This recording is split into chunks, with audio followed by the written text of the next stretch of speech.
हरि ओम तत्सत्। श्रीमते रामचंद्राय नमः। श्रीमते रामानंदाचार्याय नमः। श्रीमते मलुकदासाय नमः।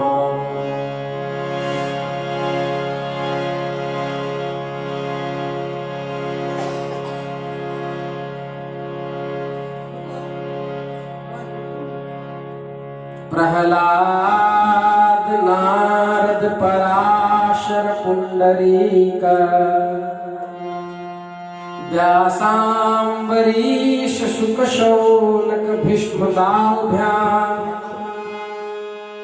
रुक्मांगदार्जुन वसिष्ठ विभीषणादि पुण्यानि मां परम भागवतान् नमामि। जानकी होरी खेलन आज पिया संग चली। पिया के संग चली श्रुत कीरति उर्मिला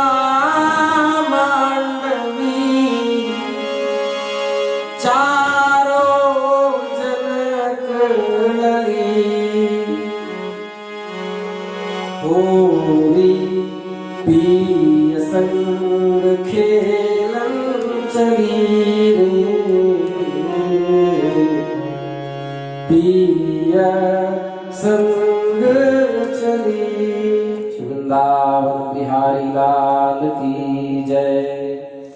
नमः पार्वती पतये हर हर महादेव। कल हम लोग श्रवण कर रहे थे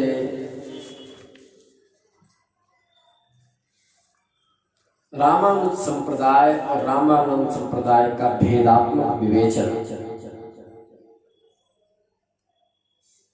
ध्यान से सुने कि पिछली 16 तारीख को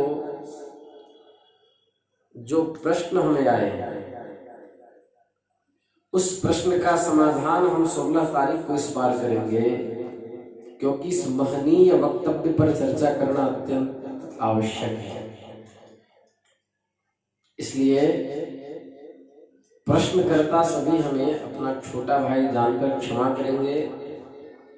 15 दिन और धैर्य रखेंगे। सभी के प्रश्नों का उत्तर हम उस समय देंगे। अभी केवल एक प्रश्न को हम लेकर विशाल पांडे जी का लेकर चल रहे हैं, जिन्होंने दोनों का भेदात्मक विवेचन जानने की जिज्ञासा की। अब श्री रामानंद संप्रदाय का स्वतंत्र अस्तित्व कैसे है।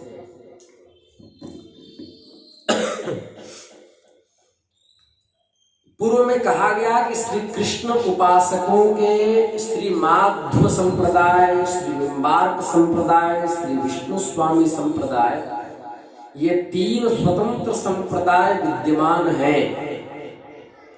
तो रामोपासकों का भी स्वतंत्र समुदाय क्यों नहीं हो सकता। इनके स्वतंत्र संप्रदाय का अभाव तब सिद्ध होता जब वेद आदि शास्त्रों में, मोक्ष प्राप्त करवाने वाले शास्त्रों में श्री रामचंद्र का प्रतिपादन न हुआ होता।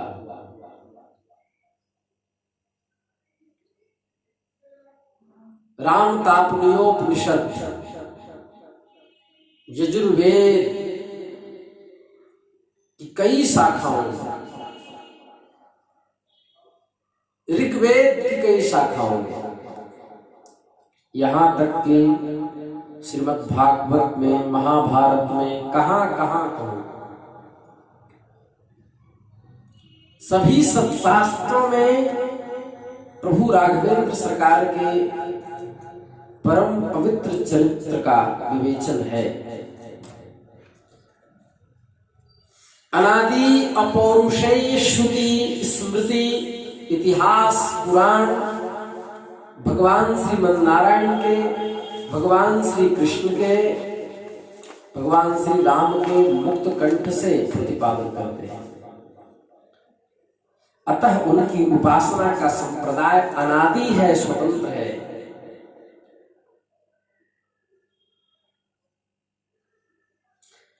जो महानुभाव श्री रामानंद संप्रदाय को श्री रामानुज संप्रदाय के अंतर्गत मानते हैं, उनसे एक प्रश्न होता है उनसे कि जो संप्रदाय किसी भी प्रकार से प्राचीन सिद्ध नहीं हो सकता, जिसका प्रवर्तन कलयुग में ही हुआ है, उसके अंतर्गत प्राचीन श्री रामानंद संप्रदाय कैसे हो सकता है? नारायण के उपासक पूर्व से विद्यमान है, ऐसा मैं जानता हूं और हम सभी जानते हैं कि भगवान नारायण के उपासक पूर्व से विद्यमान है, किंतु श्री रामानुज संप्रदाय आधुनिक है। अतः अब प्रश्न होता है कि यदि श्री रामानुज संप्रदाय आधुनिक है और नारायणोपासक पूर्व से हैं, तो वो नारायण उपासक किस संप्रदाय में है? ये प्रश्न होता है, ये विचारणीय विषय है। वे पूर्व में प्रचलित किसी संप्रदाय के थे, तथापि वे श्री रामानुजीय नहीं हो सकते, क्योंकि भगवान विष्णु के पार्षद श्री विश्वक्सेन ने भूतल पर प्रथम षटकोपाचार्य स्वामी को दीक्षा प्रदान की। ऐसा श्री रामानुज संप्रदाय में प्रसिद्धि है। षटकोप से पूर्ववर्ती भगवान नारायण के उपासक, जिनको आलवार बिंद कहते हैं, वे रामानुज संप्रदाय के सिद्ध नहीं होते। वो किस संप्रदाय के थे, यह एक विचारणीय विषय है।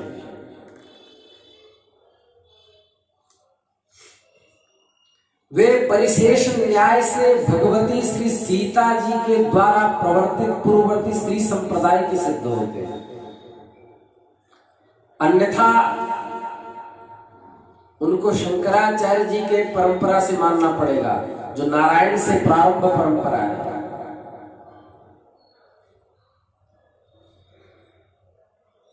अथवा वैष्णवत्वेन सादृश्य होने से निम्बार्क या विष्णु स्वामी संप्रदाय के अंतर्गत मानना होगा, क्योंकि भगवत साक्षात्कार करने वाले नारायणोपासक आलवार बिंद मनमुखी नहीं थे, किसी न किसी संप्रदाय से दीक्षित थे। किंतु श्री रामानुज संप्रदाय की पूर्व में विद्यमानता सिद्ध नहीं होने के कारण वे उसके अनुयायी नहीं हो सकते।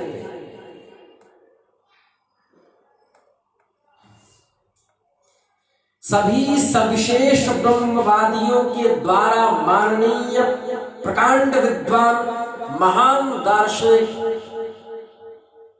शेषावतार जगत गुरु यति चक्र चूड़ामणि श्री रामानुजाचार्य जी ने ब्रह्मसूत्र के श्री भाष्य में लिखा, भगवत बोधायन कृताम विस्तीर्णाम ब्रह्मसूत्र वृत्तिम पूर्वाचार्याः संचिक्षिपुः तन्मतानुसारेण सूत्राक्षराणि व्याख्यास्यन्ते।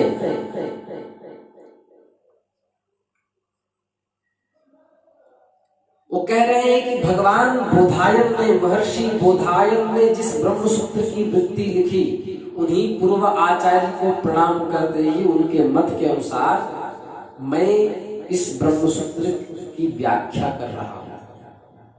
ध्यान से सुनिएगा।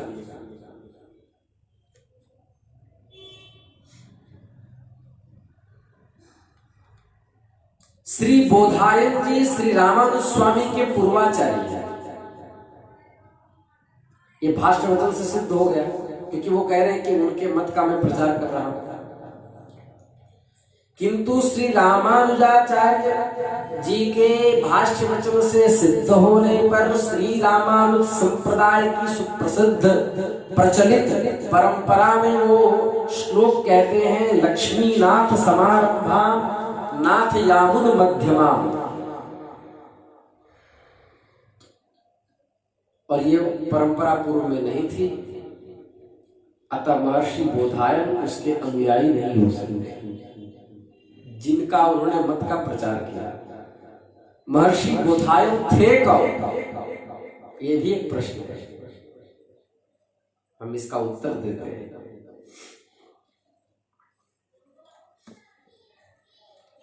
महर्षि बोधायन के बारे में विस्तार से जानना पड़ेगा।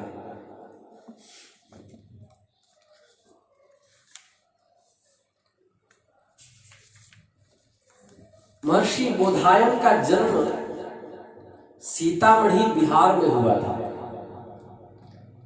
जगत जननी पराम्बा भगवती सीता की अवतार भूमि होने से महर्षि बोधायन को वहां तप करने का, वहां उत्पन्न होने का सौभाग्य प्राप्त हुआ। भारतीय इतिहास में महावैयाकरण प्रकांड पंडित भगवान शिव का साक्षात्कार करने वाले, व्याकरण ग्रंथ की रचना करने वाले महर्षि पाणिनि के गुरु का नाम वर्ष प्रसिद्ध है।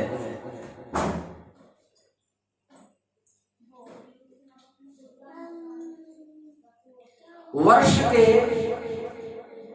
छोटे भाई थे उपवर्ष, ध्यान से सुनो। उपवर्ष वेदांतादि शास्त्रों के मर्मज्ञ विद्वान थे, जिनसे महर्षि पाणिनि ने वेदांतादि मोक्ष शास्त्रों का अध्ययन किया था। वो उपवर्ष ही महर्षि बोधायन है, जो महर्षि पाणिनि के गुरुदेव थे। पाणिनि, ब्याडी, इंद्रदत्त, वररुचि आदि विद्वानों ने आचार्य वर्ष से व्याकरण शास्त्र का अध्ययन कर महर्षि बोधायन से अर्थात उपवर्ष से वेदांतादि शास्त्रों का अध्ययन किया।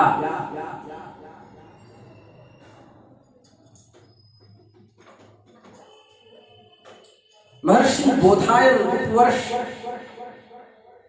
पाराशर विजय में श्री महाचार्य ने कहा है कि व्यासस्य एकांतरितः प्रशिष्यो बोधायन। महर्षि बोधायन के प्रशिष्य थे, अर्थात महर्षि बोधायन भगवान वेदव्यास के शिष्य श्री सुखदेव जी के शिष्य थे, प्रशिष्य।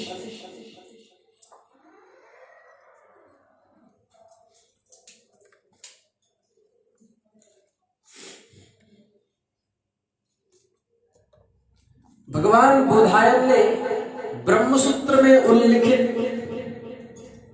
बादरी, जैमिनी, आश्मरथ्य, औडुलोनी, काशकृष्ण आदि विविध महर्षियों के अभिप्राय में उन्होंने बादरायण की सम्मति आदि लेकर विस्तृत वृत्ति लिखी है।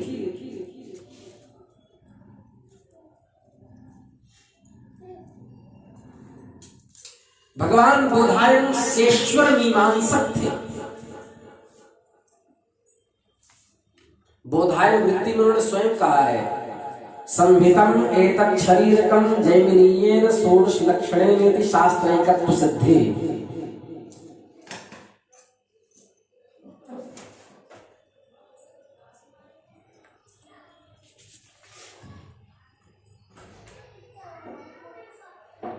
बोधायन के शिष्य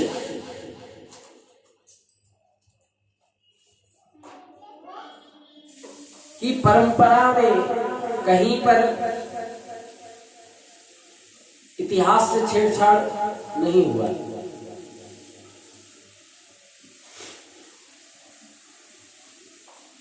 मेरी बात को ध्यान से सुने।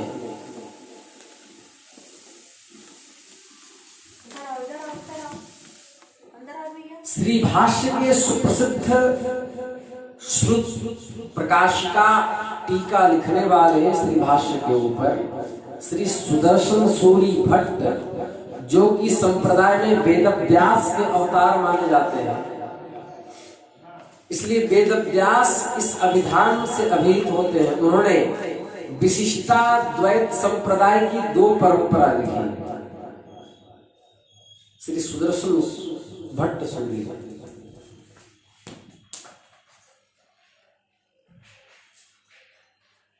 उन्होंने कहा यथार्थम सर्व विज्ञानम इति वेद विदाम मतम भगवत बोधायन नाथ मुनि मिश्रादीना, ऐसी व्याख्या करते हैं इस श्रीभाष्य।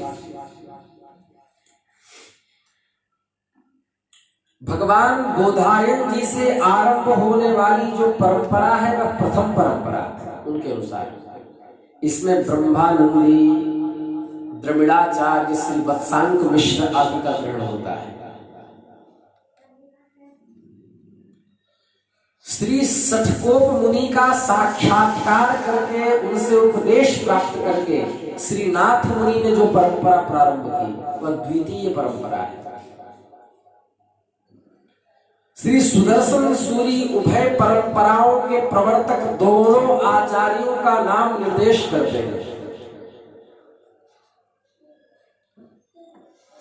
यथार्थम श्रुत प्रकाश का सर्व विज्ञानम इति वेद विदाम मतम इति श्री भाष्य श्री सूक्तौ वेद विदाम इत्यस्य व्यासाचार्याणां विवरणम भगवत बोधायन नाथ मुनीनां नाथ मुनि मिश्रादीनां इत्यर्थः। अत्र संप्रदाय बाह्यत्वात् विषयानभिज्ञः शास्त्री यथाशीलं कल्पनाः करोति। बोधायननाथ मुन्योर्मध्ये ब्रह्मानंदी द्रविड़ाचार्योर्कीर्तनमनयोः विशिष्टाद्वैत संप्रदाय का प्रवर्तकत्वात् अभिप्रायेणैव। अतः इमौ अस्य संप्रदायस्य शांकर संप्रदायस्य पूर्वाचार्यौ न भवतः इति विवरण ग्रंथेन अनेन स्फुटम् अवगम्येति। अवगम्यते इति वक्तव्यम्। अत्र तत्त्वम् उपदेशेन ग्रंथ प्रणयेन विशिष्टाद्वैत संप्रदाय प्रवर्तकानाम् आचार्याणां परंपरे द्वे, ऐसा लिखा है। इससे स्पष्ट है वेद विदाम पद से श्री रामानंद संप्रदाय के आचार्य श्री बोधायन और श्री रामानंद संप्रदाय के आचार्य नाथ मुनि ग्रहण किए जाते हैं। महर्षि बोधायन रामानंदी महात्मा थे।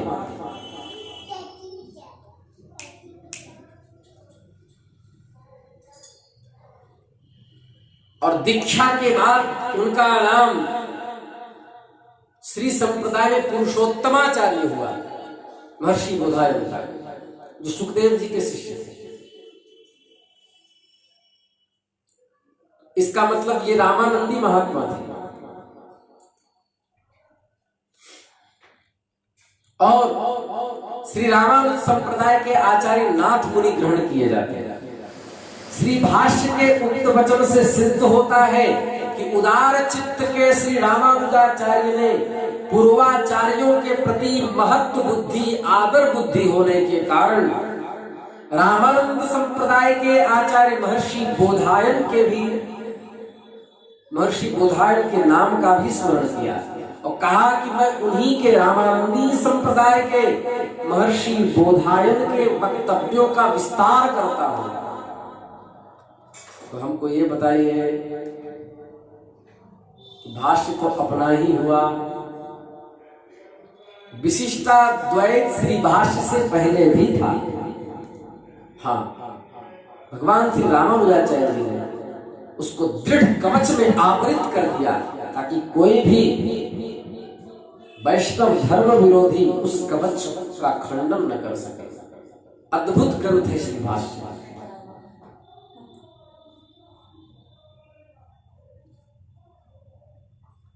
सत्य कहने वाले श्री रामानुजाचार्य जी ने जो बात कही है उनके जैसे महापुरुष ही व्यक्त कर सकता है। बाद में लोगों ने घाल मेल कर दिया। श्री बोधायन जी विशिष्टाद्वैत सिद्धांत के प्रवर्तक आचार्य हैं और उनकी प्रधानता से प्रचार प्रसार करने वाले श्री रामानुजाचार्य हैं।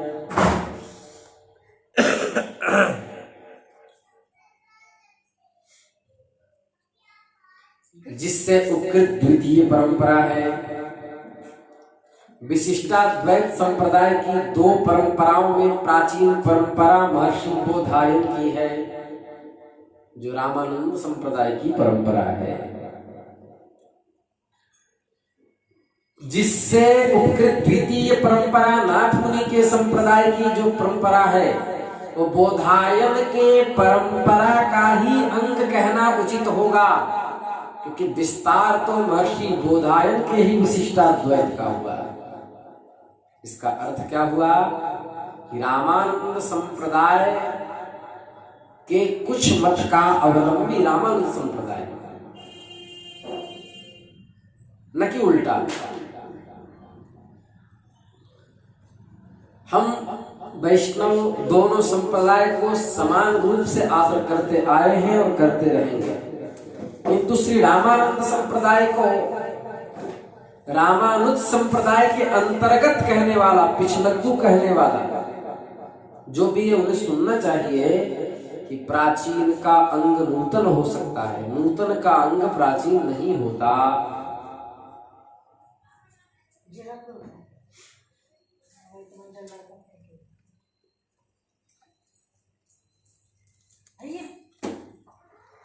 अब प्रश्न हुआ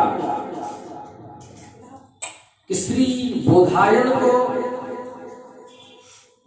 जिन्होंने ब्रह्मसूत्र के ऊपर ब्रह्मसूत्र वृत्ति लिखी, उनको परंपरागत ज्ञान कहां से प्राप्त हुआ?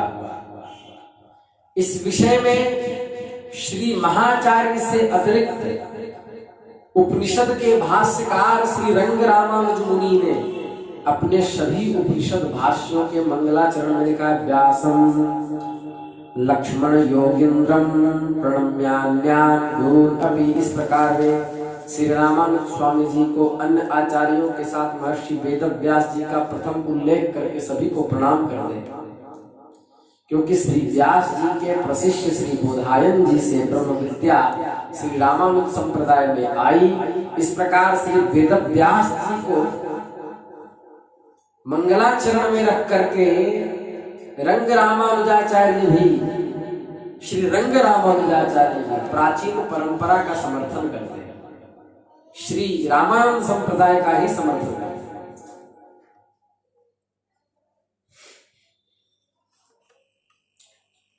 आचार्य टंक श्री ब्रह्मानंदी को ही आचार्य टंक कहा जाता है। उन्होंने छांदोग्य पर वाक्य नामक व्याख्या छांदोग्योपनिषद पर लिखी है। श्री रामानुजाचार्य ने श्री भाष्य में और वेदार्थ संग्रह में वाक्य ग्रंथ को उद्धृत किया है। तो इस प्रकार अनेक आख्यान प्रख्यान मिलते हैं।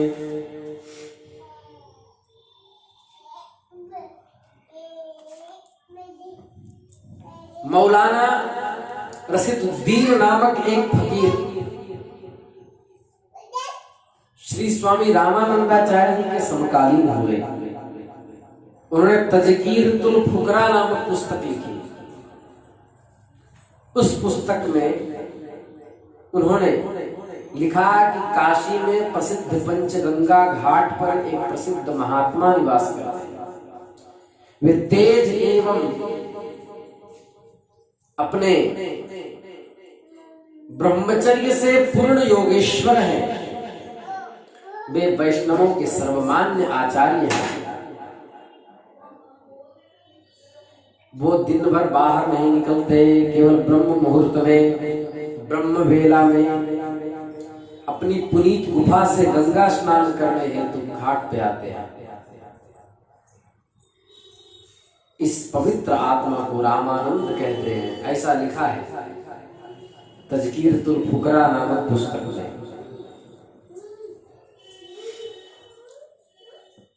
जगत गुरु यति चक्र चूड़ामणि प्रातः स्मरणीय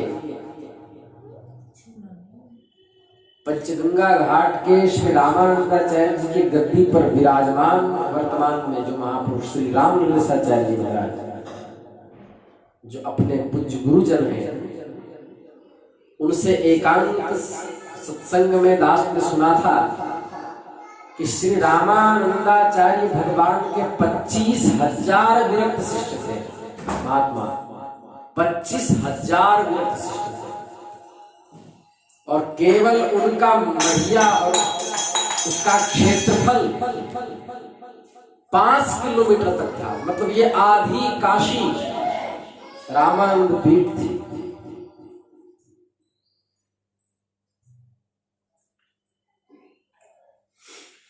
उस समय 12 शिष्य प्रधान श्री रामानंदाचार्य भगवान के 12 शिष्य सिद्ध शिष्य थे, प्रधान शिष्य थे। अनंतानंद, सुखानंद, सुरसुरानंद, नरहरयानंद, यही नरहरयानंद हैं जिनके शिष्य श्री गोस्वामी तुलसीदास जी हैं। योगानंद, श्री पीपा जी ये क्षत्रिय हुए, श्री कबीरदास जी, श्री सेन जी ये नाई हुए, श्री धन्ना जी ये जाट हुए, श्री रैदास जी ये चर्मकार जाति के हुए, भगवती पद्मावती और सुरसरी ये स्त्रियां हुई। इन्होंने ब्राह्मण की भांति अन्य जाति के लोगों को भी तारक मंत्र की दीक्षा दी,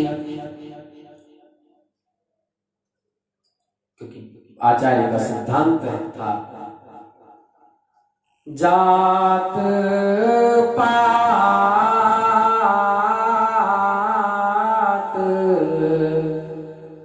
नहीं पूछे कोई, हरि का भजे सो हरि का होई। वैष्णव प्रताप भास्कर में कह रहे सर्वे प्रपत्तेरधिकारिणो मता।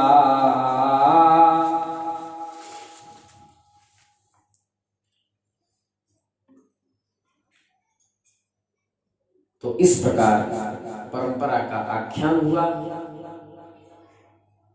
और होली भी बहुत निकट आ गया।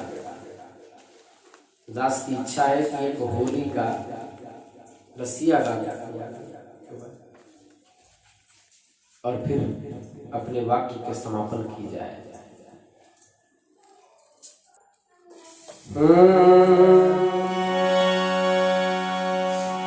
होली का समय है।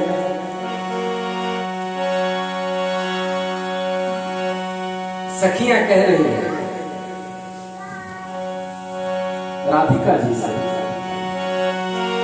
हे सजनी डोले चलिया श्याम, आज बरसाने होली में।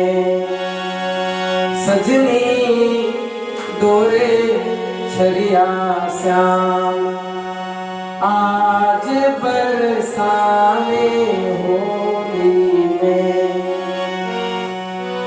बरसाने होली में, आज बरसाने होली में। बरसाने होली में, आज बरसाने होली में। सजनी डोले चलिया श्याम, आज बरसाने होली में। वारे रसिया प्यारे रसिया, फिरे चुनौती दे लाज न करत ठिठोरी में। फिरे चुनौती दे लाज नहीं ठिठोरी में, फेंक गुलाल हाथ पिचकारी रंग कमोरी में, फेंक गुलाल हाथ पिचकारी रंग कमोरी में, सजनी डोले छलिया श्याम आज बरसाने होली में। अब लो उसकी जीत भई भटमारी चोरी में, अब लो उसकी जीत भई भटमारी चोरी में। समझ पड़े आज उसे लठमारी होली में, समझ पड़े आज उसे लठमारी होली में, सजनी डोले छलिया शाम आज बरसाने होली में। खूब नचावे छलिया श्याम रंगीली होली में,